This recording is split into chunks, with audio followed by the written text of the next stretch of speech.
Good evening, everyone. In Parshat Bo, Bnei Israel leave Egypt, and there's an interesting discussion around when exactly we were redeemed. The Parsha says that Makat Bechor happened B'chatzi Halayla, in the middle of the night, and the Egyptians pushed us out, pressured us to leave as quickly as possible, to the point that our dough did not rise. And the pasuk says, "Vayitzu Bnei Yisrael Zechut."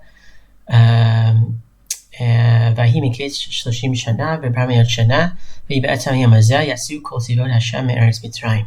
That in the middle of the day, בעצם היום הזה, that Bnei Israel left.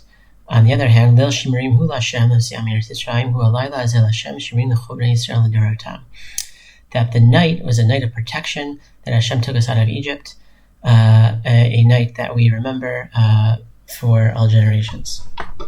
So when exactly did we become free? Was it at night when the Egyptians pushed us to leave, or was it in the day when we actually walked out of Egypt? So this is a discussion in the Gemara in Brachot Daf Daled. The Gemara quotes a Breita that seems to imply that you should say Kriyat Shema and then say the Shmona Esrei of Mariv. And Gemara says it seems to support one side of a machlokut, Rabbi Yochanan and Rabbi Yeshua ben Levi. Dam Rabbi Yochanan ezu ben olam haba zeh somech gula litfilah shel arvit. That who is assured a place in the world to come, one who juxtaposes the blessing of redemption after Shema to the Shmona Esrei of Arvit. Rabbi Yeshua ben Levi omer tefillah be'emsa tiknu. That when you say Shema in the morning and Shema in the evening, that should be surrounding the Shmona Esrei. So it would be in the morning, it would be Shema Shmona Esrei, in the evening, it would be Shmona Esrei, then Shema.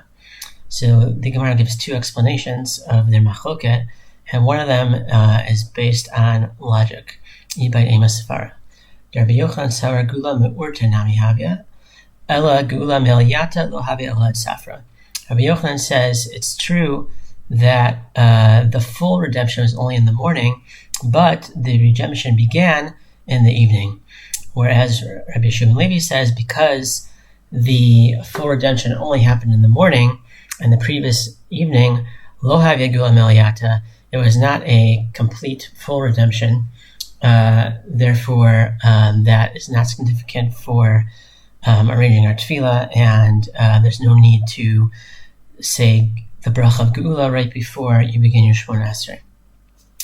So how do we understand the machlokot between Rabbi Yochanan and Rabbi Yeshua ben Levi, and why is this so significant to Rabbi Yochanan that he would call someone who follows him a ben haolam haba? So if you think of the perspective of a slave in Egypt, right? You've been there a very long time. You're exhausted. You're downtrodden, and suddenly the Egyptians are pressuring you to leave. And you've seen this before. There have been 10 plagues already. They said we can go, and then we couldn't go. And you're rushing, you're frantic, you're gathering everything, you're trying to get out the door. And it's not until the next day that you could take a deep breath. So what was the turning point? So according to Rabbi Yochanan, even though it's still dark, and even though there's still worries, and you don't know what's going to happen,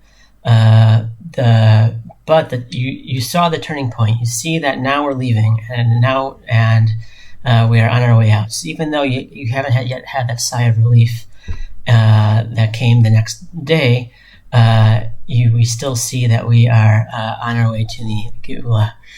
And therefore, this is, according to Rabbi Yochanan, a ben olam haba is someone who recognizes that even though we're still in the process of reaching the full Geula, and it's still dark, the Geula is already in progress, and the ball is rolling.